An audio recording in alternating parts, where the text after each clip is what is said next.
like to call the special board meeting to order, please. If you would stand for a moment of silence, followed by the Pledge of Allegiance. I would ask all of you to remember our country, our state, and the Village of Peoria Heights residents, and all of our leaders in your thoughts. In a moment of silence.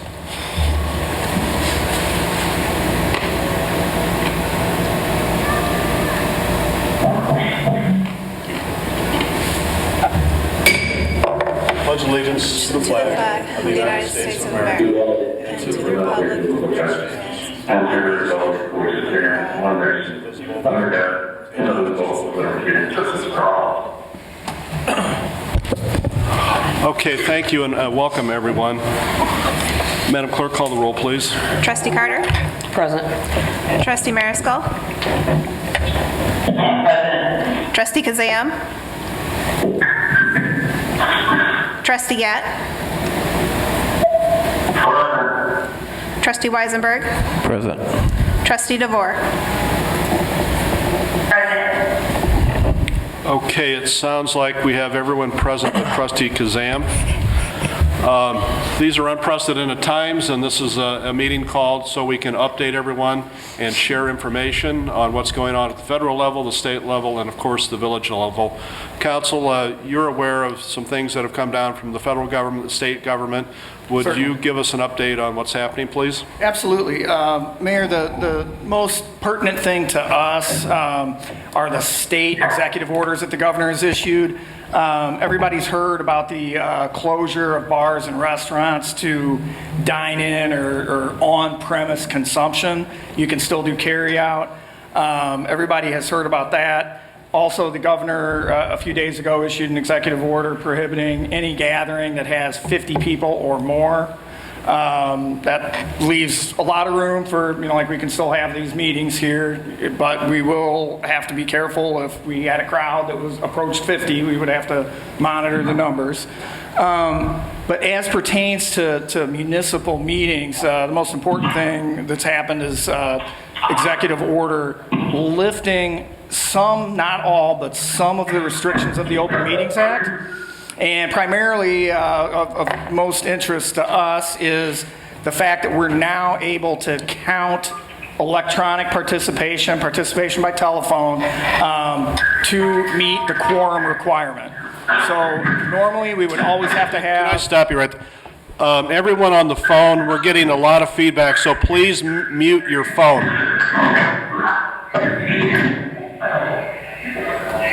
If everyone would please, on the phone, put your phone on mute. All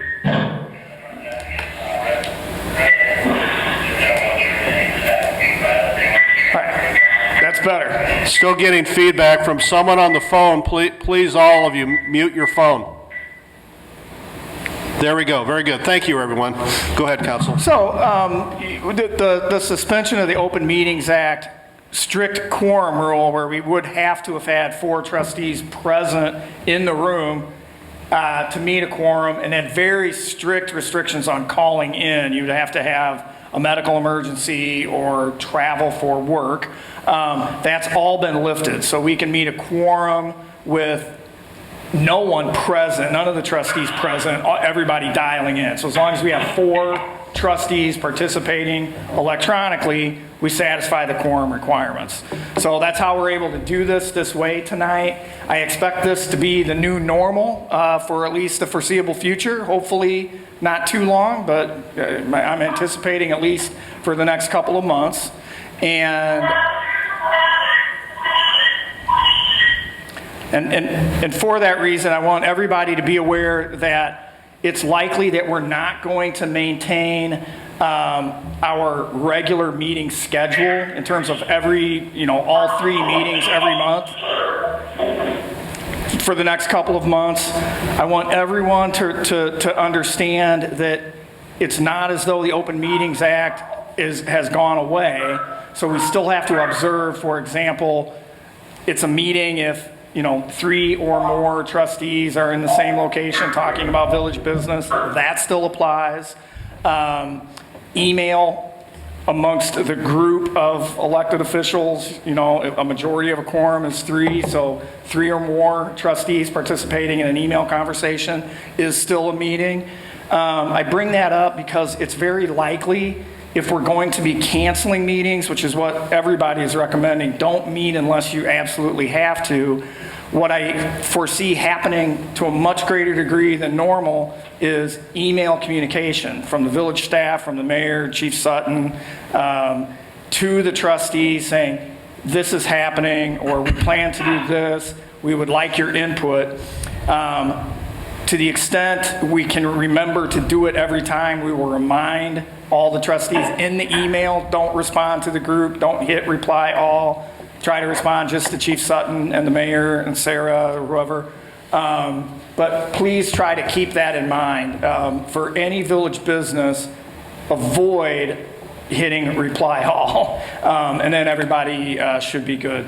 So there's a lot more obviously going on. I could talk all night about some of the executive orders, and the federal government Congress just adopted a new statute that is going to extend federal Family Medical Leave Act benefits and things like that. That will affect the village, but it doesn't take effect until April 2nd, and we've got a lot of time to digest that. So for now, I think we're going to focus on the immediate pressing matters, and for that, I would turn it back over to the mayor. Let's pause there and take any questions anyone may have for you, Council, specifically on the Open Meetings Act and what's come down from the state and the federal level. Certainly. Any questions for Mark? None? Okay. So for the last couple of weeks, both Chief Walters, myself, and Chief Sutton have been discussing this and what the village preparations would be and reactions. Bobby Hill is here tonight in place of Chief Walters. So, Bob, would you give us an update on how fire has prepared for this? Sure, thank you, Mayor. We've instituted a SOG for the pandemic response. I do have a copy here I can give to all of you guys. We're following the Peoria area EMS policies. We're working very closely with Dr. Jackson at OSF. He's our resource medical director. So he's in charge of all field license for the Peoria area. And we have all the appropriate PPE that we need, which is personal protective equipment, in our rigs. We've had a few calls that could have involved the virus, but all of our people had their proper equipment on. It was disposed of properly. We have not had any of our own people infected with the virus, and we do have policies in place if that does happen. And then, of course, if that were to happen, we would be getting the mayor and Dustin involved pretty quickly. Our first stage of response, if we do have somebody become infected on the department, is actually quarantine them in our crew quarters downstairs until they are able to be diagnosed or be able to be taken care of by a doctor here. So until we don't have anybody remotely close to that point, but that is our plan. And we have plans from being able for people to be at home all the way to the most extreme. Okay, and I know Chief told me last week he's attended at least a couple of meetings with the local EMS office. Yes, yeah, we're very involved with the EMS office. In fact, we just received authorization from Dr. Jackson as well as the gentleman from AMT that the Peoria Heights Fire Department will not be responding to what we call a Protocol 36. Protocol 36 is a designation we use for the virus.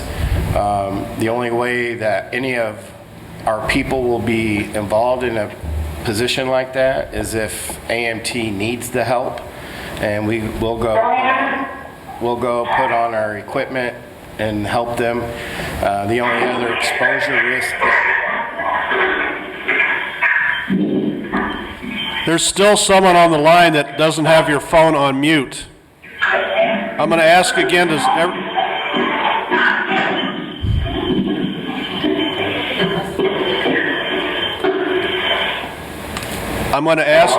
everyone have their phone on mute? We're getting a lot of background noise from someone, one person. Go ahead, Bob. Sure, no problem. Our largest exposure risk right now would be if there was a motor vehicle accident or obviously a fire within a residence of somebody that was positive. But we have procedures in place for both of those scenarios. And right now, everything's been all right for us. Thanks for all you're doing. Appreciate it. No problem. Any questions for Bobby? All right, Chief, we'll go on to you then. I do have a question. Go ahead, Trustee Mariscal. Can you guys hear me? Yes. Okay, one of my questions is, I know I had talked to you, Mayor Fallon, about this, but earlier in the last week, and you had asked me to kind of throw in some input on what we've been doing as a company to try to safeguard our employees and residents and things like that. Yes, please share that. Will you share that with us? Will you share that with us? My question is, are you guys by any chance keeping track or asking the employees to let you know if they traveled or been out of the area or up to Chicago or anything within the last 2 weeks? I'll let Chief Sutton, he's going to give an update on what we're doing with the employees, and that may answer your question, Trustee Mariscal. We'll come back to you. I'll let Chief Sutton give an update on everything related to our own employees along with police. And then if that doesn't answer your question, we'll come right back to you, okay? Go ahead, Dustin. Great, thank you. Thank you, Mayor. I'll make a couple comments, not only on the police side, but also the admin side. The village is taking all precautions to protect their employees and also the residences. As far as administratively, what we're doing, we're trying to minimize walk-in traffic. We've been discussing this for the last few weeks. We've urged the residents, if they need assistance, please call in. We can direct them. We can get whatever help to them if they don't want to come in, which we're really is a deterrent from our end. But as far as, excuse me, nothing serious, trust me. But as far as any type of online payment or anything else, we've kind of outlined what their options are, but we want to work with them. We understand this is unprecedented. If they have issues, please call us. We'll get through it. We're not too worried about it. If they're making payments or want to use the Dropbox, that's what we're recommending. But as far on the police side, of course, it has many more layers. As Bob Hill just indicated, that has got a lot of layers to it and how we respond. Internally, we've also put out directives that we're trying to minimize face-to-face interaction with the community. If they have a complaint, they have a question, they can call the non-emergency number, and we will make sure that it's addressed. A lot of reports we're taking now are over the phone.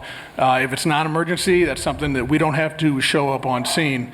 Now, I shouldn't have to say this, but I will. Obviously, if it's an emergency, call 911. We will be there. But I also want to just give the community, a little bit of ease, saying that we still have the same amount of officers on the streets. You have a lot of cops.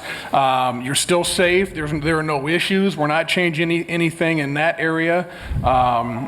We do understand because of the shutdown of bars and businesses it's changed a little bit on our operations on how we patrol the business district. But again, all those areas are safe. I'm not concerned one bit.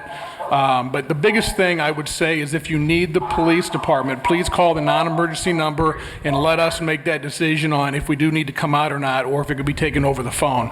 As the fire department, the police department's been outfitted with all protective gear. I do want to thank AMT and Andrew Rand, who came out and outfitted all the officers with N95 masks and other equipment. So that is not a worry at all. All of our employees are protected. So again, thank you to them. But we are not reinventing the wheel here. I want to reiterate that. Majority of the communities in the Tri-County area are taking this same approach. We are getting daily updates. I'm getting daily updates. I'm sure the fire department as well. The mayor, you might be aware of them through the Peoria EMS, Dr. Jackson, Peoria County Health Department. I get them from the Illinois Chiefs Association, the National Academy of the FBI. We're getting updates daily on what's going on and how to move forward on the police level. So I'd be open to any questions you might have. Would you tackle Trustee Mariscal's question about employees traveling out of the area, making us aware of that? Well, as you know, our employee base is very small, considering, is the village. It's a small amount of employees. We are monitoring that. We have staff meetings. We have briefings. We have I would say we probably meet daily.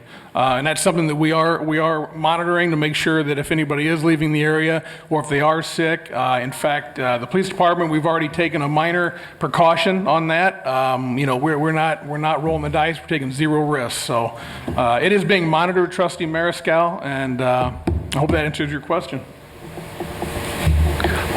And I'd like to thank Mayor Ardis, who's leading a group of local mayors and keeping us all updated. The Municipal League has been fantastic, and so has the local EDC. Chris Setti has been sending out updates. So, any questions?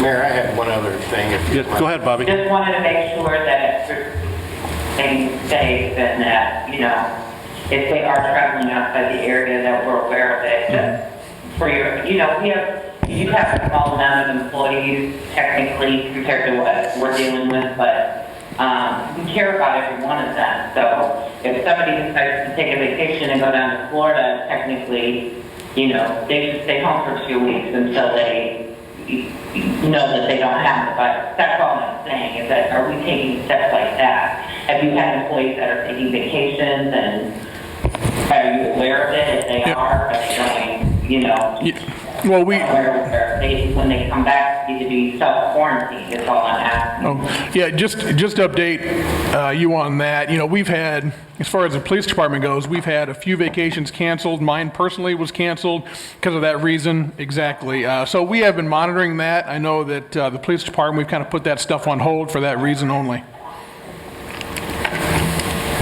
Is that all, Trustee Mariscal? Okay, good advice. Right now, yeah. That's all I have. No, thank you. Good advice. We have that. Go ahead, Bobby. One other thing I wanted to address to the board is there has been some changes in the protocol on how even AMT is going to be responding to individuals that call 911. The biggest change is that if anybody has any type of symptoms that either the dispatcher and or the first medic on scene determines, that means there will be nobody entering the house. They will do it from the doorway. If the person's capable of walking outside, everything will be set up outside. And there's also a rule that just came out through Dr. Jackson and AMT and PAMS that if a paramedic on scene is capable of determining that most likely it may be a virus-related issue. However, they have manageable symptoms, that they can do will provide them whatever they need to get through at that moment in time, but that they would still be asked to stay home and not go to the hospital or be transported. So if people ever get involved with this, that might be something, most people expect the red truck or the ambulance and the police and everybody show up to all these calls, whereas now that will not happen. What happens if they're not able to walk outside? Then the paramedic puts on special equipment and they will make entry in the house. They will then communicate to us through dispatch what needs to happen. And that would also go to the police and fire department. And usually that would be one person. Yes. Yeah. And the fire department, I'm sure as well as Dustin does, we only are allowing one of our personnel to be inside a residence at a time to try to minimize the potential for, an issue with our personnel.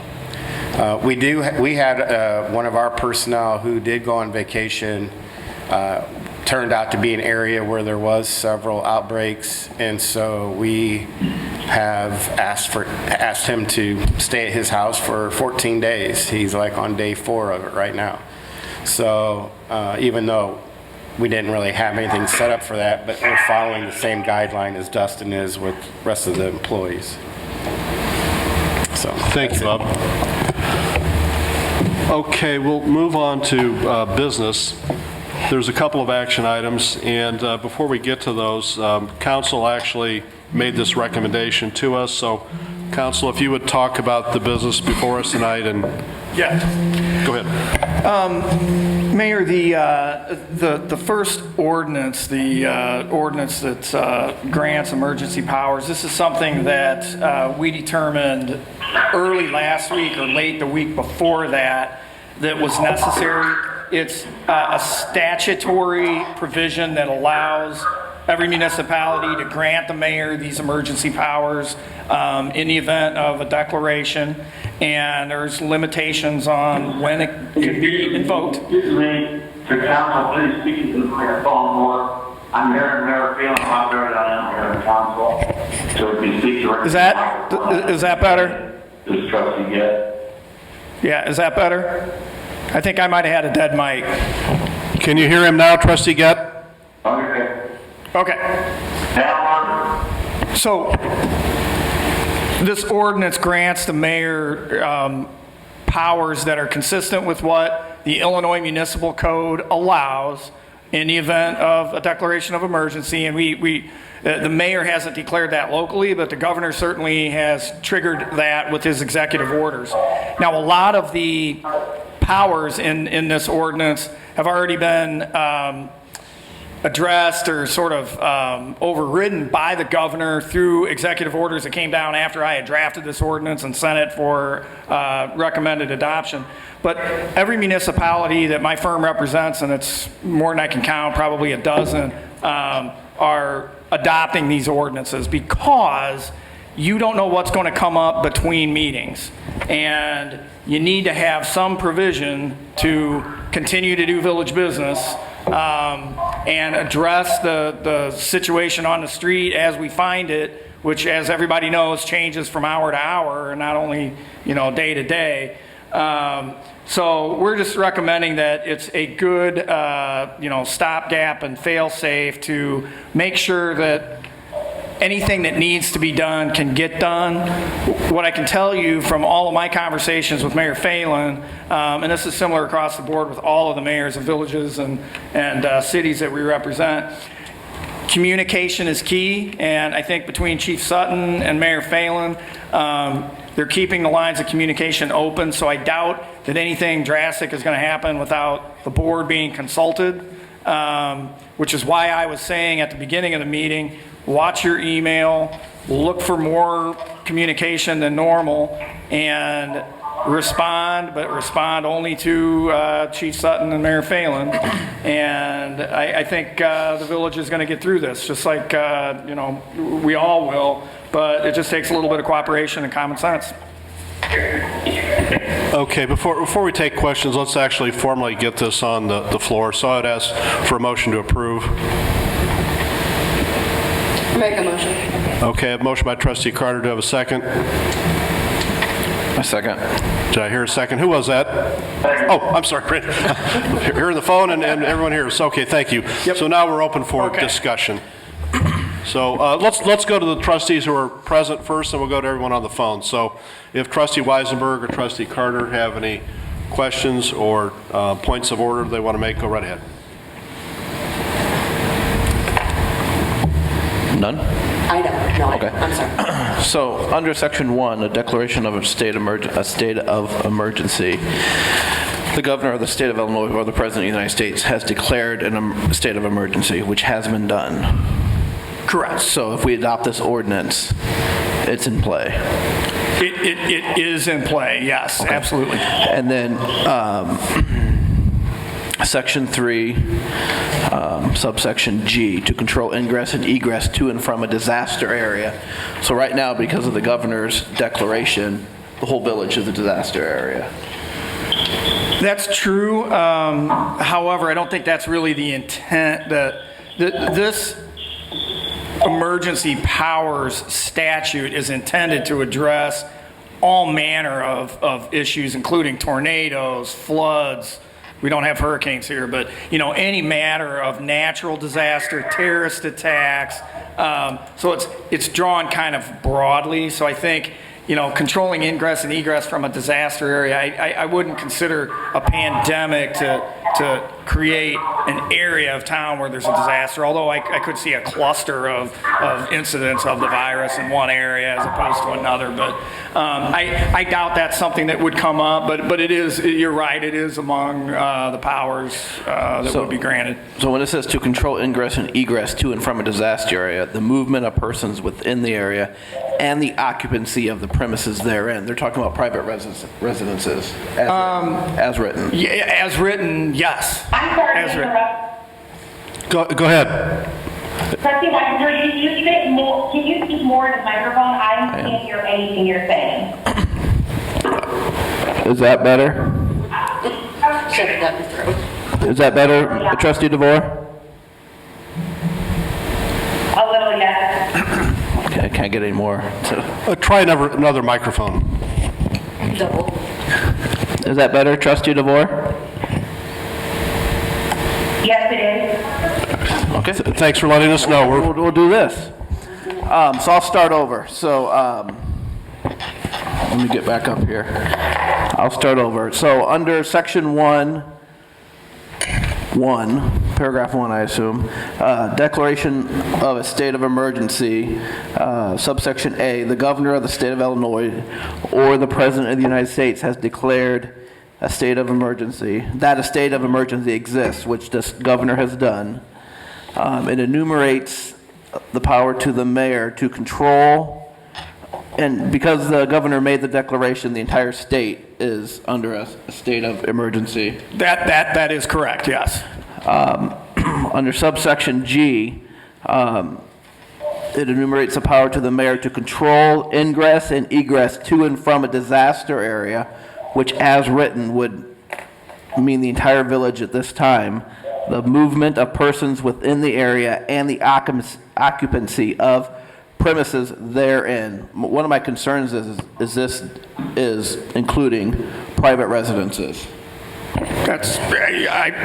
You are reading it correctly, it does. I think this ordinance is well intended. I don't mean to come off negative, but that's a whole lot of power for one person. And isn't there some, I assume that this highlighted power also exists within the state, so do we need to duplicate it? I mean, couldn't the governor lock everything down? Oh, absolutely, the governor could, and probably will. Yeah, so I don't see the reason to duplicate that power. We are free to strike any of these provisions. Understood. So And we can add others. What if, okay, think about this, Trustee Weisenman. What You might if, want to speak into the mic. what if we had an explosion or something, like a gas or something, just in the village? This would allow the mayor to do a complete lockdown on everybody, mandatory, right? Correct. So then that way, governor up in Chicago, he doesn't know anything about it, could care less about us. So now the mayor can at least shut it down if needed. I can't imagine that a mayor would shut down or lock us down if it's truly not needed. I couldn't imagine it either, Trustee Carter, but it is written. But it is written. Yeah. So once we adapt this, I mean, what we imagine is irrelevant at this point. And once we enumerate this power after that fact, then what we imagine is irrelevant. So I think this is a disappropriate. But the trustees are still involved, and they still get the vote. They are, and it is really important for everybody to not miss the big picture here. Yeah. These powers only exist until the next regular or special meeting of the board is convened. And trustees can call a special meeting. We just have to give 48 hours notice, 24 in an emergency. So in a lot of circumstances, to the extent the mayor exercises these powers, it would be for a period of 48 hours, 72 hours. We're not talking about blanket rules in place for long periods of time. So I'm not suggesting that trying to undermine your concern about that provision, but understand that it's a very temporary exercise of power. The only other thing I would say is if you carve out some of these provisions, then in the event of a flood, the mayor would not be allowed to, on a temporary basis, say, let's stay away from the flooded area. Let's evacuate the flooded area and not allow people to go there for their own good. And that's okay because we don't have a flood now, but if 3 months from now we do, we would have to amend this ordinance in order to give the mayor that authority. That's really what's at play here. No, I understand, Council, but the problem at hand right now, and the reason we're here and adopting this ordinance is because of the pandemic. So, I mean, I understand floods, I understand tornadoes. Right.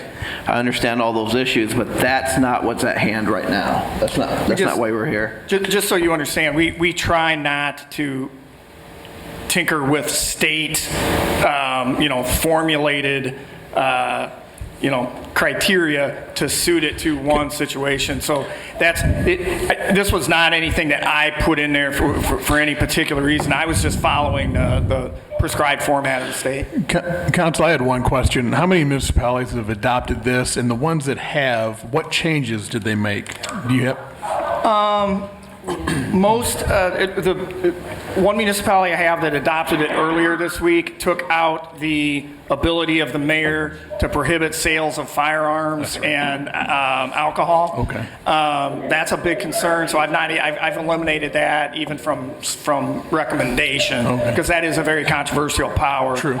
Even on a temporary basis. So I do have one municipality that adopted this ordinance as written. Obviously, it was tailored to their community, but. Okay, so I have something else. Just Bobby Hill and I are talking.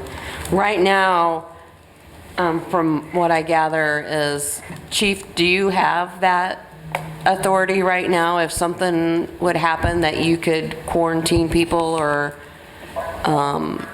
Incident related, Dustin. Yeah. So I was informing her that in Illinois, the fire chief and police chief can order evacuation and or shelter in place due to an incident. They also maintain control of that incident and can bar people from coming in or going out. So No matter who they are. no matter who you are. Of their personal residences. Yes, that is already in fact. Council? So having this, to have the mayor already have, to be part of that would even make that situation better. I have no reason to doubt that. I can't tell you what statute that's in. So I don't want to quote it, but At this point, it would be hearsay then?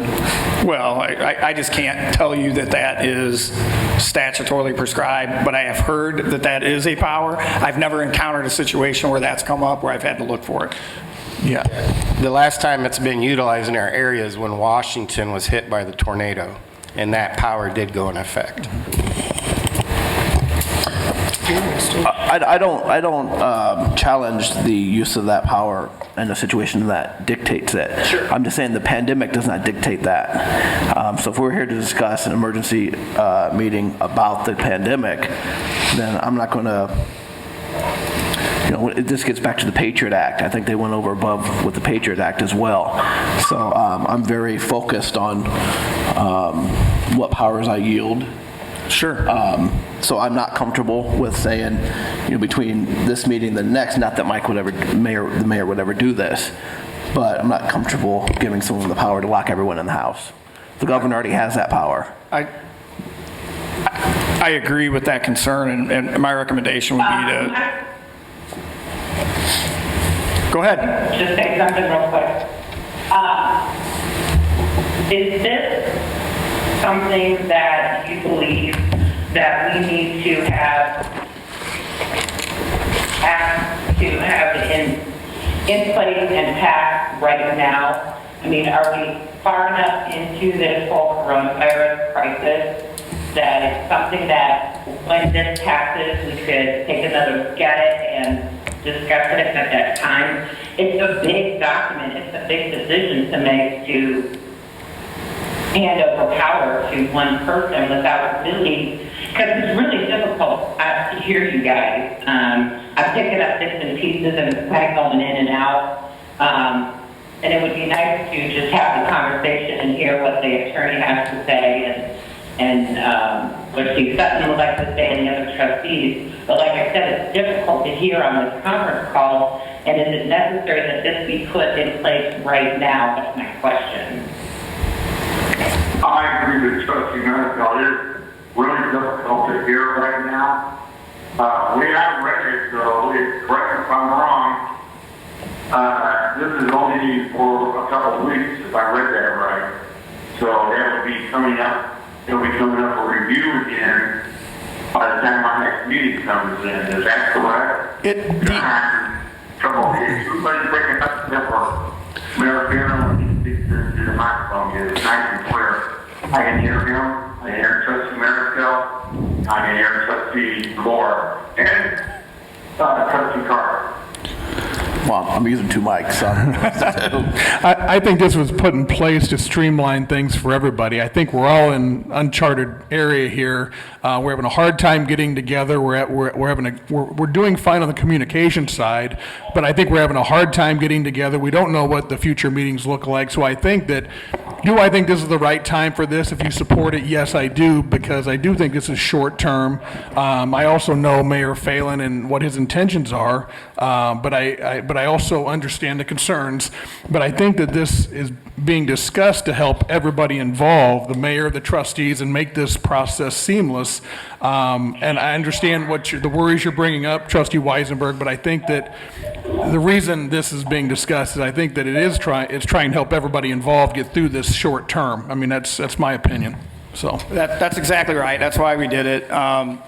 Frankly, the concern that I have would be, for example, in a community, whether it's Peoria Heights or any of the other communities I've recommended this for, if you have, you know how fluid this situation is, in a period of 24 or 48 hours, you could have 20 people diagnosed with the virus in your community, and the mayor, for example, at Chief Sutton's request to buy masks and gowns for $3,500 would have to say, sorry, Chief, I can't do it. We have to wait until the next meeting.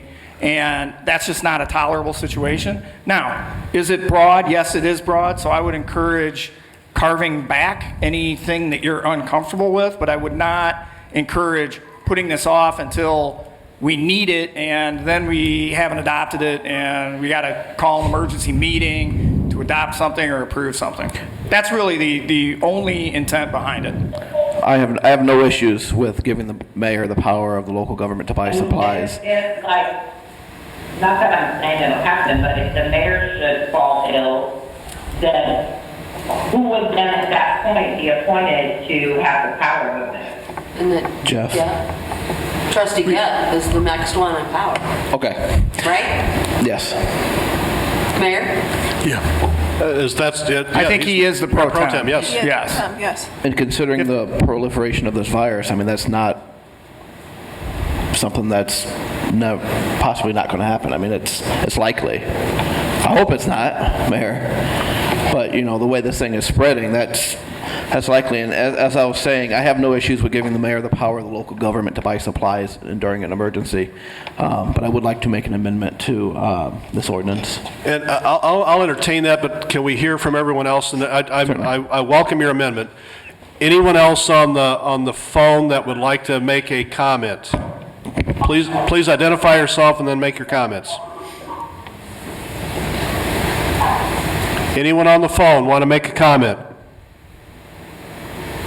But Trustee Gett, did you understand that?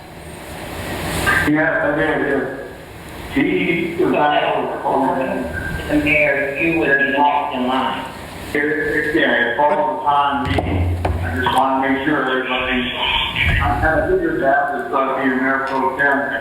If he's not there, it's telecom meeting. Correct. I want to make sure everybody, I mean, we need to have this in effect right now. I mean, if we do, I have no problem with voting for it being in effect. I mean, it seems to me like the governor already kind of made it at that point, like, calling an emergency, state of emergency, that we already have to have the mayor, in case anything comes up.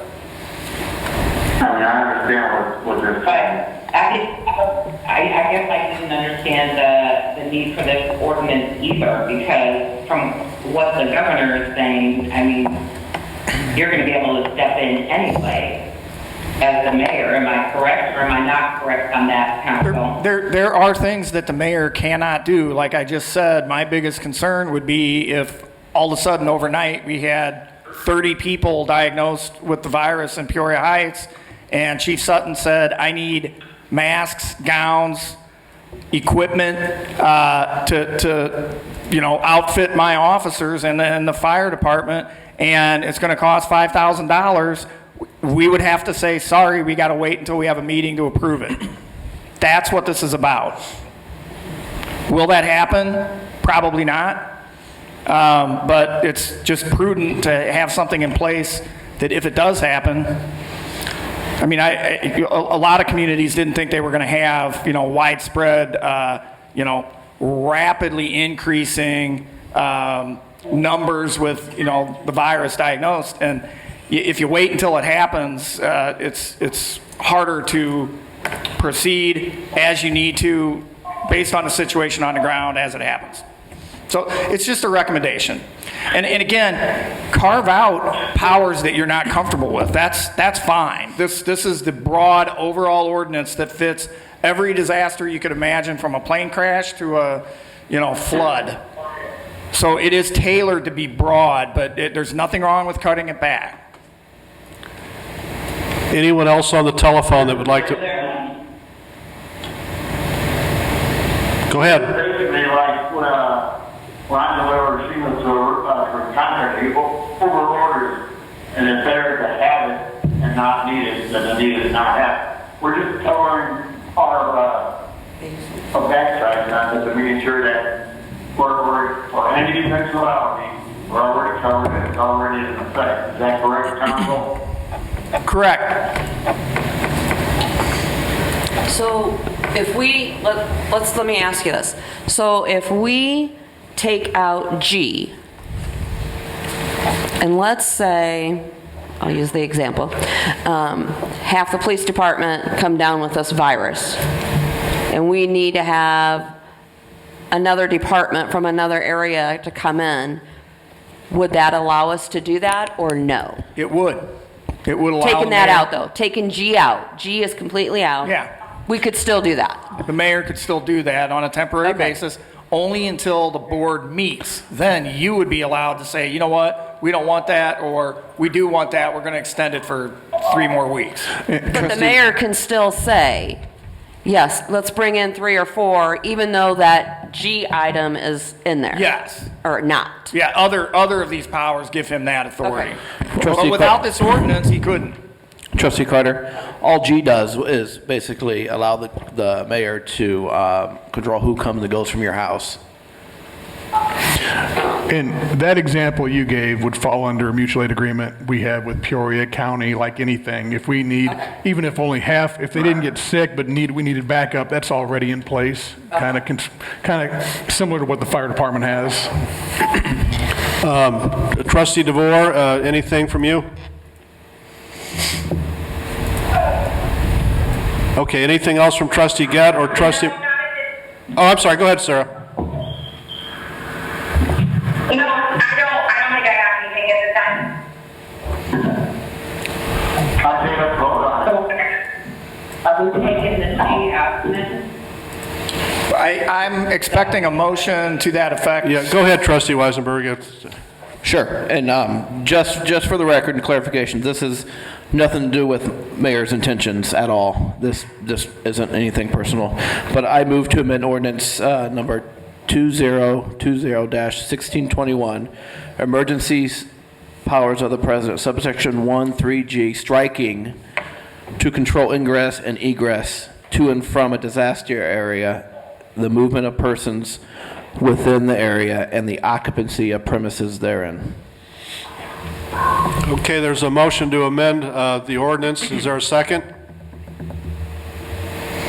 Second. Who was that? Was that Trustee DeVore? That was Trustee Mariscal. Oh, Mariscal, okay. So we're on the, Understand the amendment? We're going to take out G, the egress. The language at the top of the last page,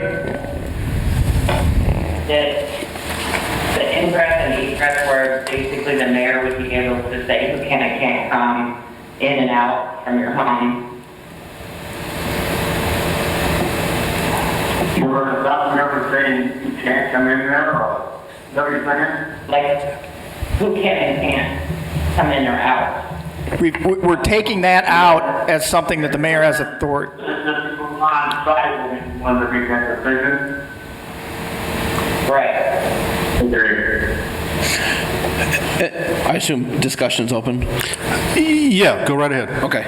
And as I understand it, Council, with the suspension of the Open Meetings Act, there's nothing that prevents us from meeting almost on a dime if the situation You changes. still got to do notice. You got to do at least 24 hours notice for an emergency meeting, 48 for non-emergency. I think anything you're talking about would probably qualify as an emergency, Right. so 24 hours Okay. notice.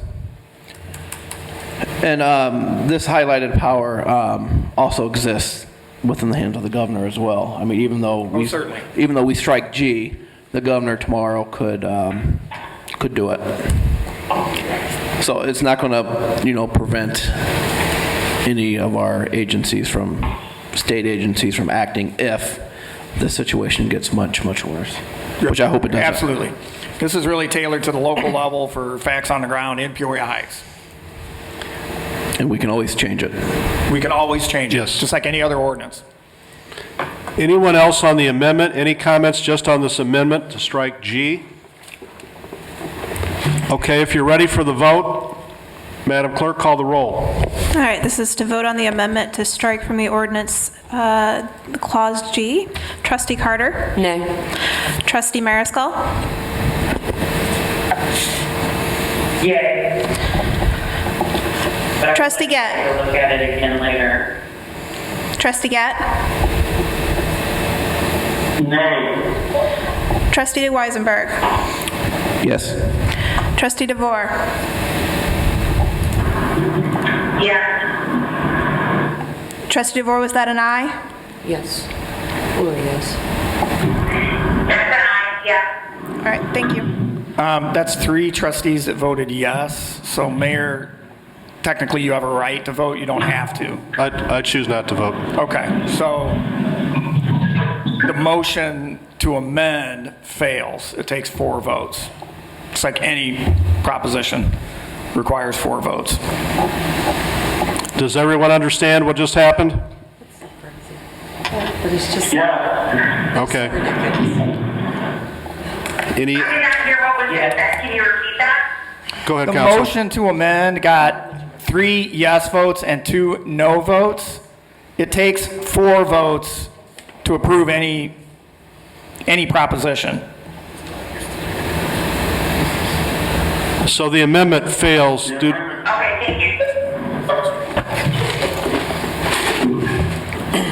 the amendment fails due to a lack of having 4 votes.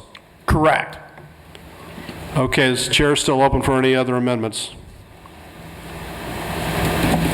All right, if you're ready for the main question, are we ready to vote on the main question?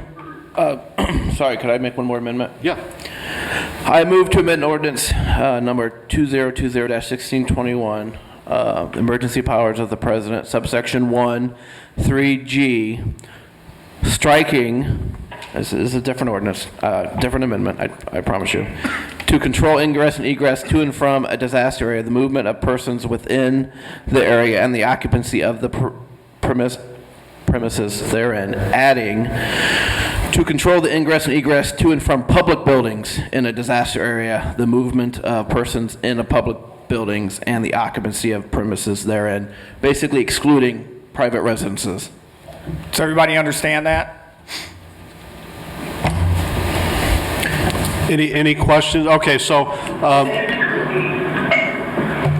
Basically what he's saying is, and he would be able to say publicly, who can come and go in public areas, just not in residential or your own personal property. Is that, am I correct? Correct. I think. I'm sorry. Yes, that's correct, trustee. okay, is there a second? No. I second it. Okay. All right, now we're open for discussion. Go Thank you. ahead. And I'll repeat, the power to lock down the city already exists within the governor of Illinois. and their public health officials. I do not find it appropriate to duplicate this power on the local level, because if it ever got that bad, the governor would do it. Even on a local level, if there was a cluster in Peoria and things went crazy, the governor would act. So I urge the village board not to give more power than is needed in this situation. Any discussion on the new amendment? Well, I do. I'm just, my opinion, I mean, he has his, I have mine, we all have our own. I still disagree, because if you strongly think that the governor in Chicago, whoever it is, if we have a disaster, if we need to do that down here or further down south to even a village of 200, that's going to be the furthest from that man or woman's mind. And we need to have somebody, my opinion, we need to have somebody that can take control immediately instead of waiting for them to react, come down here, give us authority to shut it down. I disagree. I'm not voting for that. I'm sorry. I just can't get it through my mind. I can't cycle it through my mind why we are so adamant about a mayor that the people voted in, the majority of the people voted in, to not allow him to do his job to keep us safe immediately. That we have to depend on somebody from Chicago to do that for us. I strongly disagree. I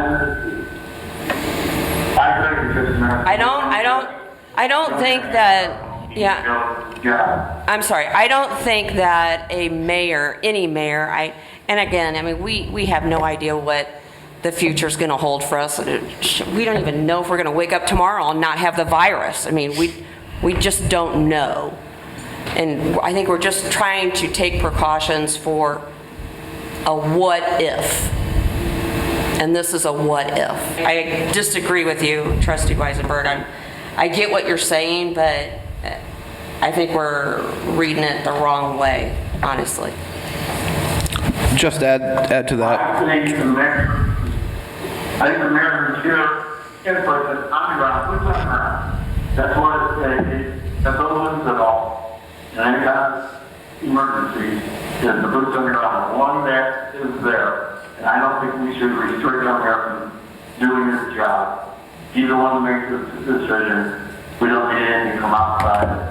I agree to vote this amendment, this article, we need to vote this through, not discuss any more about it. Well, Anyone else on the telephone like to chime in? Trustee DeVore, Trustee Mariscal? I have a question. Can you restate what the amendment is that's being proposed? It's okay. Trustee DeVore, I made an additional amendment limiting the power to control ingress and egress just to public properties. Excluding The public property, not the business? correct, not for business and residents.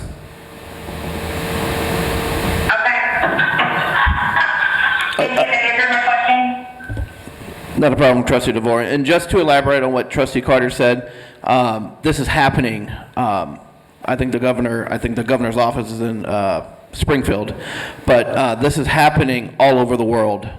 All over the United States, governors are locking down certain areas and taking action. So I do believe the governors of the states are on the pulse of this thing.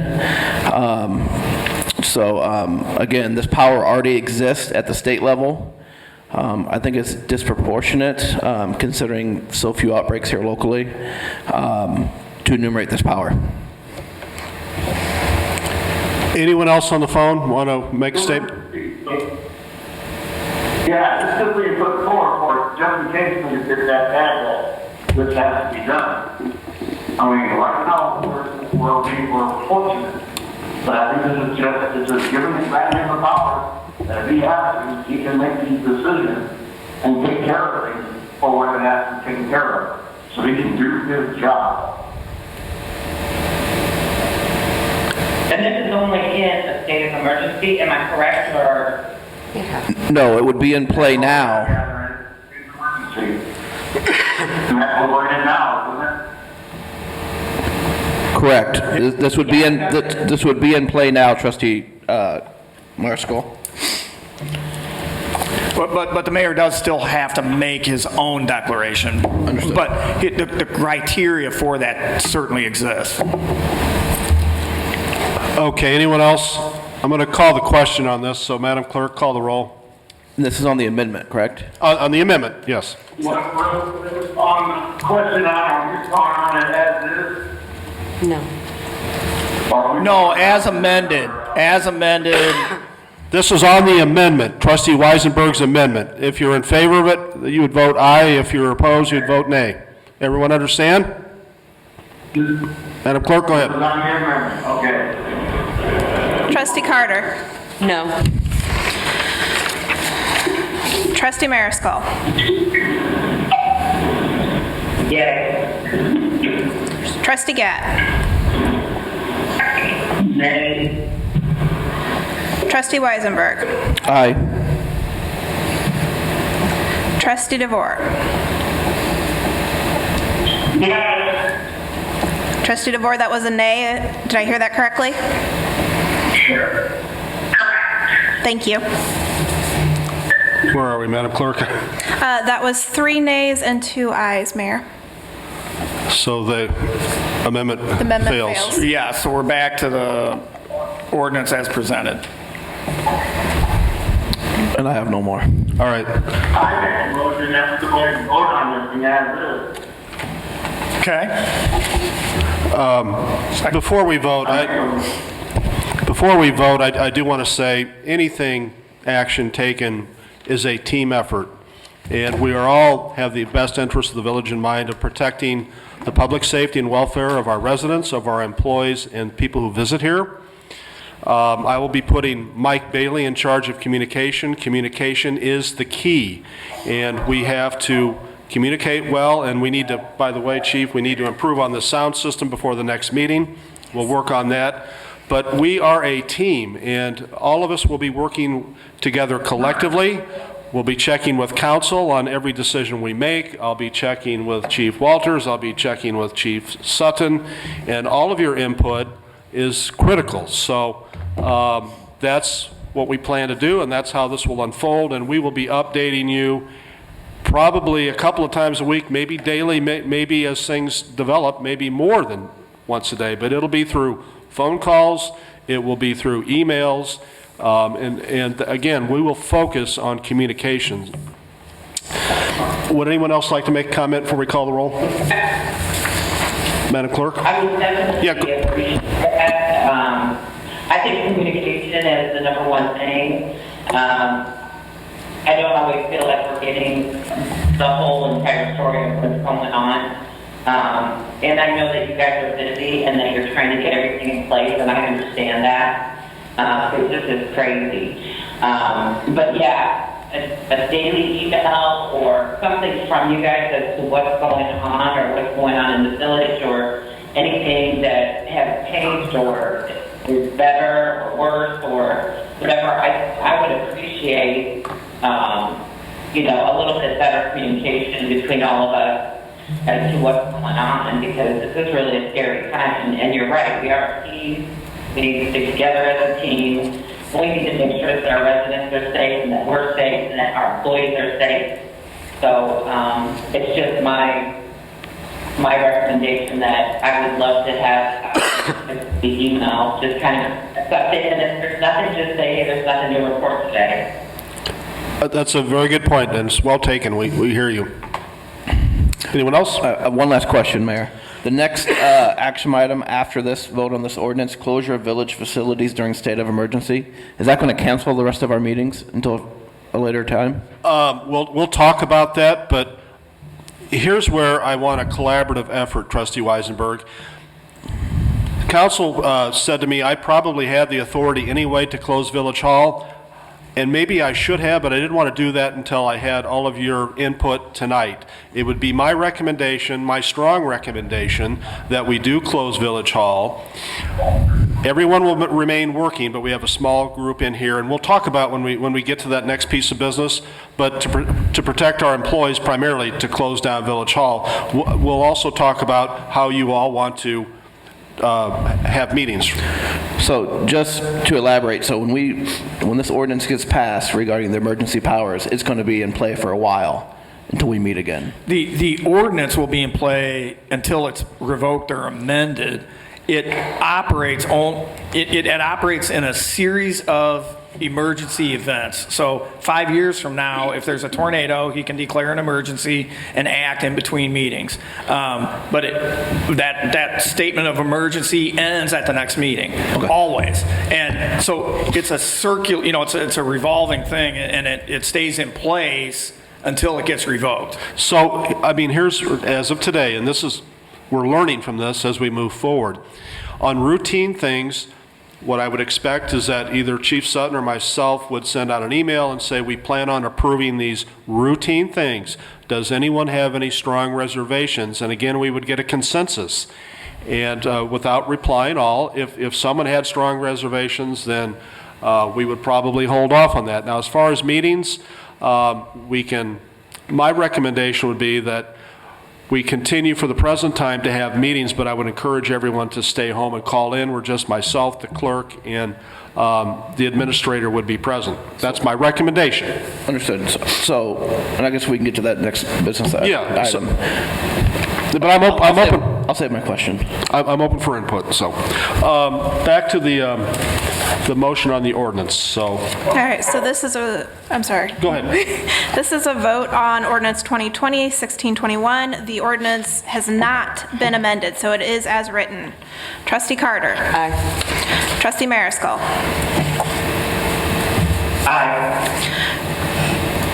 Trustee Gatt. Trustee Weisenberg. Nay. Trustee DeVore.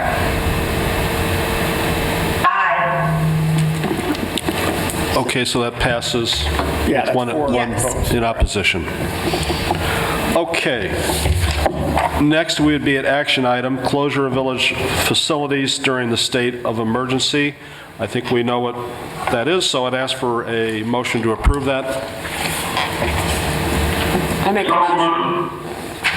I'll second it. Thank you. Okay, we have a motion and a second. So I think we'll have some discussion here. Anyone? Any comments? Yes.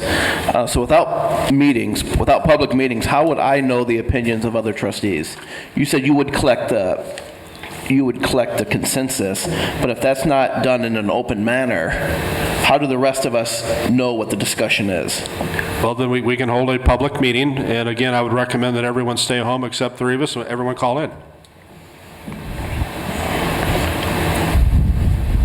That's my only concern, because when you collect consensus, I don't want to say. I said on routine, paying a bill, something routine that, for instance, there were a bunch of action items that we unanimously approved at the last board meetings that was going to the full board for final approval. Some of those things, I think we would send out an email and asking again, are you okay with passing this?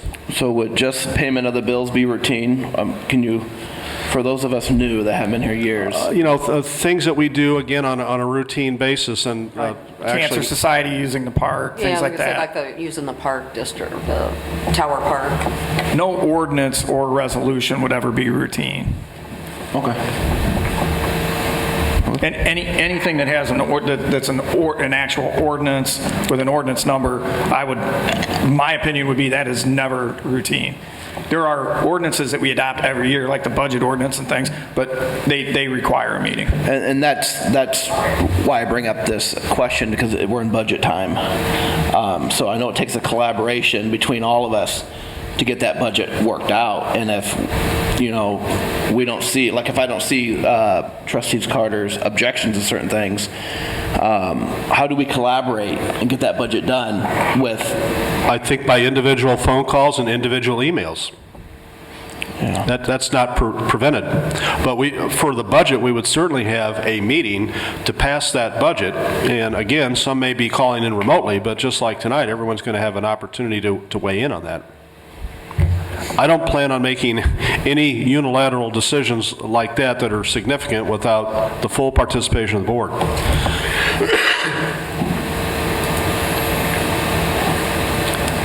Okay, anyone else on this matter? I would like to make a suggestion that if we're going to spend money, that we spend it on something that is much better to have a conference call on than whatever it is we're having it on right now. Because if this stays in place for as long as I think it's going to stay in place, we got to be able to hear and understand what you guys are saying. Because for those of us that are on the phone, this is terrible. I mean, I think that's the word here and that's what's going on. So, I mean, I'm all for whatever you guys need to spend to get a decent system. I hope the other trustees are on board with that too. Get something that's going to work really well because it's really tight. I agree with you, Trustee Mariscalco. We will be working on that first thing tomorrow, I assure you. So we have to improve that. Anyone else? I hear something loud and clear and American loud and clear. And Trustee Carter, so the rest, I can do on the phone, Trustee Gore, me, and Trustee Merrifield, I mean, it was pretty good. So, I would like to be able to figure it out. Definitely explain it all. You know, Trustee Merrifield came here that done, explain stuff. So, I'm ready for what we're talking about, voting on it, and I don't have a problem with accepting action on it. So we have an opportunity after this to ask additional questions about other items, like miscellaneous business. Will our employees be working from home? I'll take that. I'm sorry, Dan. Go ahead again, please. Trustee Maris? On that language action item, the closure of the village facilities, will our employees be working from home or? No. Every employee in Village Hall will be expected to come to work, of course, unless they are sick or they shouldn't be here, but we will be here, Chief Sutton will be here, I will be here, Sarah will be here, Emily will be here, and Stephanie will be here. We all work on our own spaces, so we are practicing good practices, but we will all be here to answer emails, to answer phone calls, and to continue working. Likewise, everyone in police, fire, and public works. So You're just going to lock the doors. yes. So like the closure then is just to lock the facility, right? But no one else is allowed in. Yes, so this is really an action to protect our employees who need to keep working. So we want to limit public contact with our own employees. Okay, perfect. Thank you. And the public, I just want to make a statement. Place I work at is for all our customers. We deliver to them. They got a call. Don't come into our facility. Call. You can order on the phone. Don't come onto our lot. And then we'll get out there. And I think it's a good idea to check our employees. Because they got to handle a lot of traffic. Okay, I also want to make a statement that we also are keeping our public works department working. They are working. We're not shutting them down, correct? Correct. We've taken extra precautions for them. Okay. Correct. I just want to make sure that people at home know that our street department, water department are still going into work every day. As every department, they're all working. We've just taken precautions. I just want to make a couple other comments. Yeah. Regarding the system, no matter what system we get, we're gonna have to have some kind of etiquette when it comes to talking, because we all have to be on the same page as far as muting the phones when it's time to talk, because everybody's talking over one another. So even though if I go out and increase the electronics, we have to come up with a little bit better etiquette on how we're handling this. So, and I think that's important too if we're going to continue this way. That's one. The other thing is communication. You know, we are going to do a better job of communication, but I want to make it very clear. I'm here between 60 and 70 hours a week.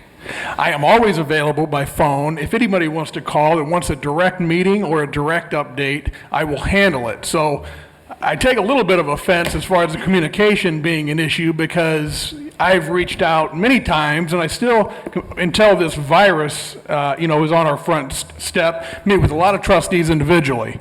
But I am always here, I am always available for either a face-to-face meeting or a phone call. Now, moving forward, we will give updates as they come, but again, our team is small here, and it is like drinking from a fire hose when something like this happens. And you know what, I will say hats off to my team because they've done an outstanding job.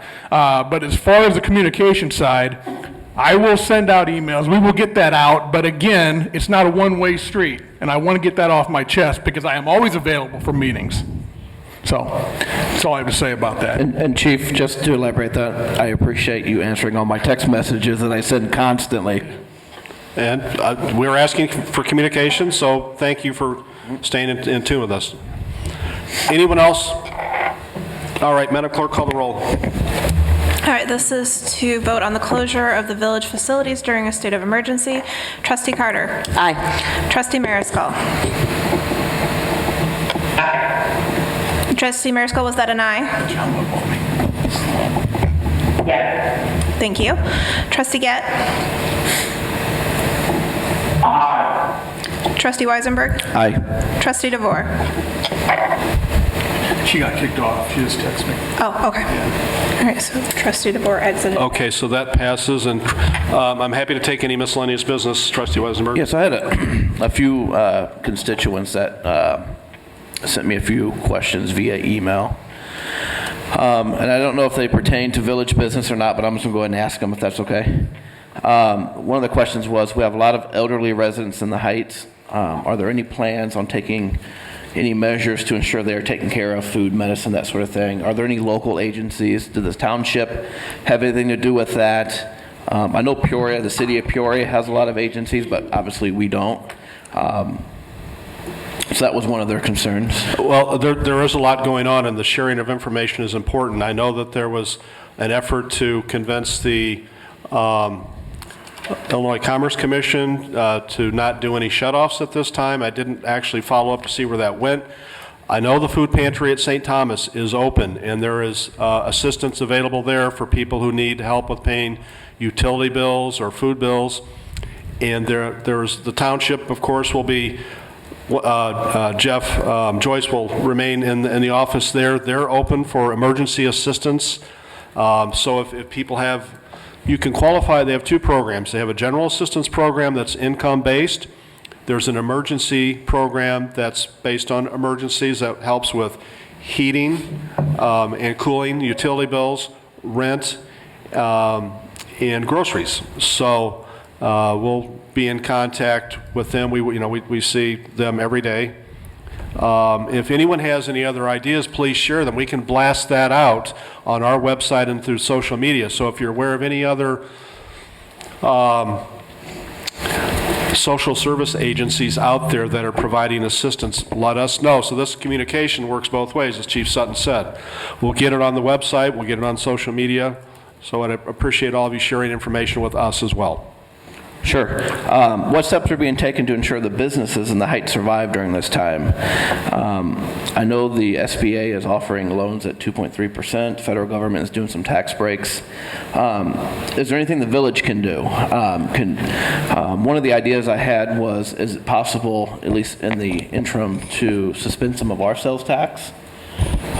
We levy additional sales tax on top of the regular sales tax. I didn't know if that was an option, at least in the short term, so that the businesses aren't hit as hard. So again, I'm in this group of mayors that Mayor Ardis has been very helpful in leading. That includes Mayor Manier, Mayor Dillon, Mayor Call in East Peoria, Mayor Luft in Pekin, et cetera. So we are sharing information. I had a phone call with Chris Setti yesterday with the EDC. There's things happening with the SBA. There are loans, money being made available at low or no interest to businesses. So a lot of this will come from the top down, I think, both from the federal level and the state.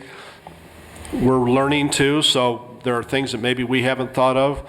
We did a small thing like setting aside some parking spaces in the business district for carryout. We are open to all of your suggestions, and again, first and foremost is the public safety, but also very important to us is the local business community.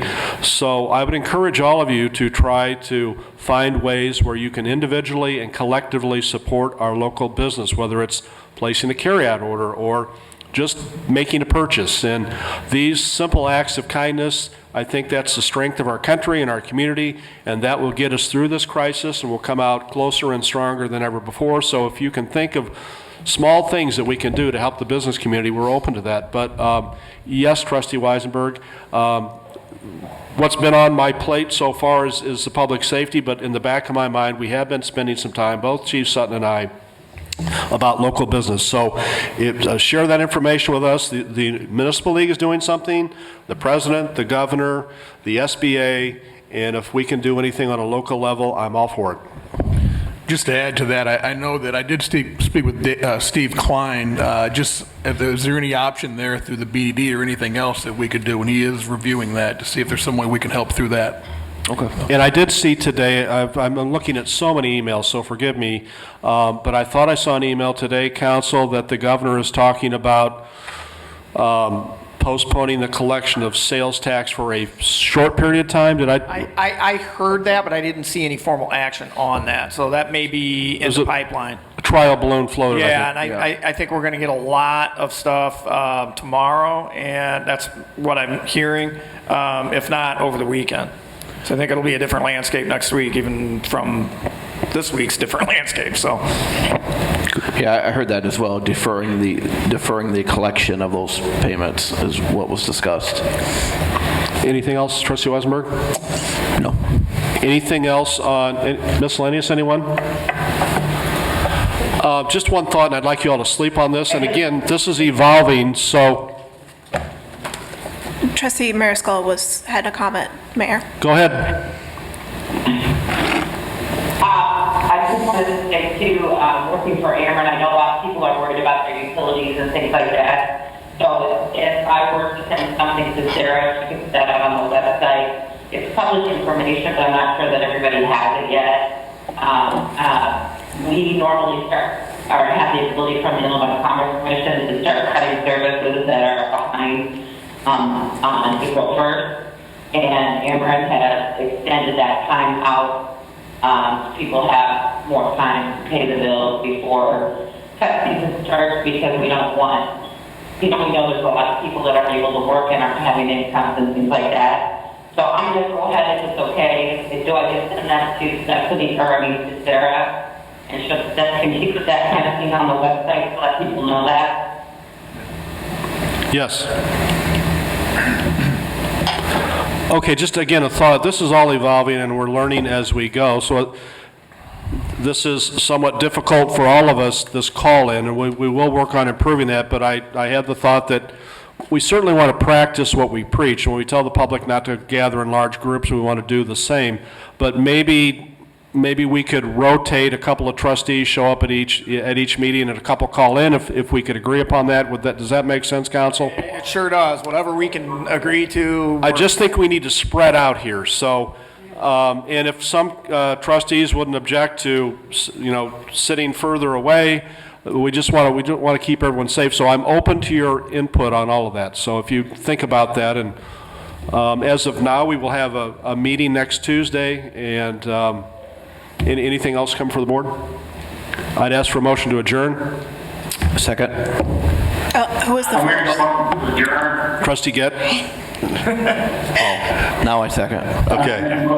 All right. All those in favor of adjourning signify by saying aye. Aye. Those opposed? The ayes have it. We're adjourned. Thank you, everyone. Stay safe. We got it done.